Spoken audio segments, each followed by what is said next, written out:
শ্রীমদ্ ভগবদ গীতা একাদশ অধ্যায়। এই অধ্যায়ে বলা হয়েছে, নিজের বুদ্ধিমত্তা, বল, অহংকার ইত্যাদি যতক্ষণ থাকে ততক্ষণ ভগবানের আনুকূল্য পাওয়া যায় না। সম্পূর্ণ সরলতা সহ অহংকার ত্যাগপূর্বক ভগবানের শরণাগতি নিতে পারলে তবেই ভগবান ভক্তের প্রতি অকুণ্ঠ কৃপা বর্ষণ করে থাকেন। অর্জুন নিজেকে অযোগ্য মেনে নিয়ে ভগবানের কাছে তার ঐশ্বরিক রূপ দেখাবার জন্য প্রার্থনা জানান এবং তা ভগবানের ইচ্ছার উপরই ছেড়ে দেন। কিন্তু ভগবান অর্জুনকে তার শত সহস্র প্রকার রূপ দেখবার কথা বলেছেন।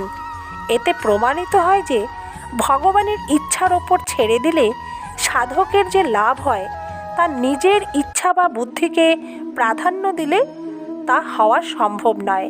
সাধকের মধ্যে যত সারল্য, কাতরতা, নিরাভিমান থাকবে ততই সে ভগবানকে জানতে সক্ষম হবে।